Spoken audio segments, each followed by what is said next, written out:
If you find yourself with a camera in your hand and want to learn how to use it, please subscribe to this channel, like the videos, comment below.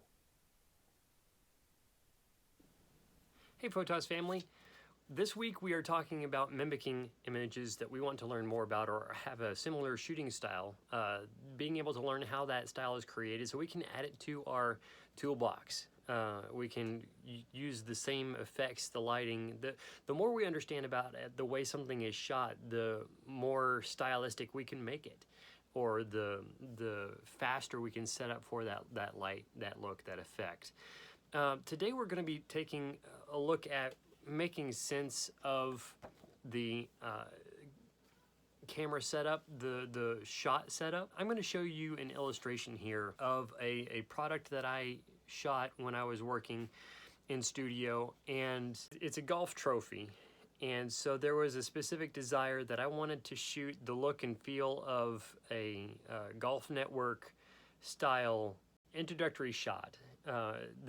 Obviously the Golf Channel has slow moving video, and I couldn't do that with a still, so I took the same look, feel, and design of their shots, and I wanted to create that in one single still. Talked about being able to create that look and feel from videography and creating that single keyframe is what they call it in videography. So this photograph here I'm going to give you a little view of is the Masters Championship of the Claret Jug. I'm probably wrong about that. Anyway, the golf channels that show the golf competitions have a fairly common way that they like to show the trophies of the current tournament that they are the golfers are in competition for. Often it's at the edge of a bunker so that the video camera can be set up and looking at the camera exactly level. I did not have a lot of sand to be able to create that bunker look, but there was a background that I had which was a very nice blue sky with some clouds. So I set that up in my background, and I didn't want it tack sharp.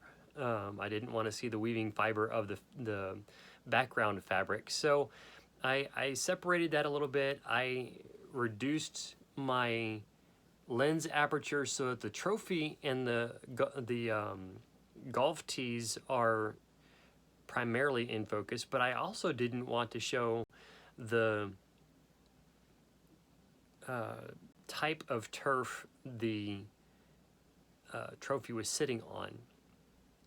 So it wasn't so important to me that the turf was tack sharp in focus, but I wanted to make sure that it wasn't distracting from the trophy. So making sense of this frame in this shot, as we are talking about here, it looks a good deal as I was mimicking the golf shots introductory to the competition and cut away from commercials back to the competition. The exiting shots of the jug and that sort of stuff fairly closely as I possibly could.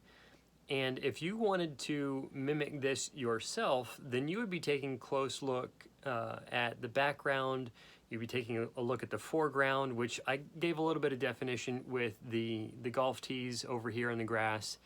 The trophy set up over here. The design of the photograph is to give an accurate, or as close to as possible, showing that the trophy is rounded.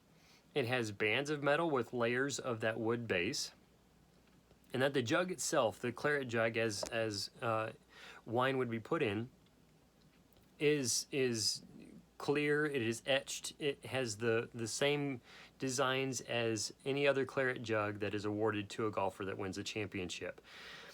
So there's a lot of details of making sense about the whole setup. The camera is 90 degrees from the trophy. It is about the mid-level of the trophy for height, and it is situated so that you can see through the handle, but you can also see the claret spout. And the other important item is all of these bands are showing who won the competition by how many strokes they shot for the competition, and the etching detail that is iconic to the golf championship. So that's making sense of the shot. And it's going to be important to sit down and make sure that you have those details worked out so that you have the same basic structure, direction, camera angle, and everything works together for the recreation of your shot to mimic and to learn how the photographer got the shot in this photograph. It's important to make sure that you have some generic questions from how the shot is made up, so that you can go back in and fill in the details from what you're going to be asking later on of your process working out once you get make sense of the shot as it's made up right now. We will come back tomorrow with another video talking about the specific details of this setup now that we kind of have walked around the subject figuratively in the photograph, so that we can come back and take a little bit greater care and note of where the camera is, the details of how the setup works, so that we can make changes to the setup so that we still attain the same look and feel, but we don't have to have the exact same setup that the photographer had either, but that we get the details of camera settings, camera angle, camera position, light position, and everything else that would be involved. And we are able to not copy. We don't want to do an exact replication or duplication of other people's work. We don't want to steal what they've done, but we want to learn the techniques that they're demonstrating in that photograph, so we can use the same techniques in our style as we use these tools and creating that look and feel in our photographs. Thank you so much for watching. Leave us a comment down below, give us a thumbs up, and if you're not yet a subscriber, we would love to add you to our Photos family. Just subscribe and turn that notification bell on and join us as we upload daily videos. Thank you so much. God bless.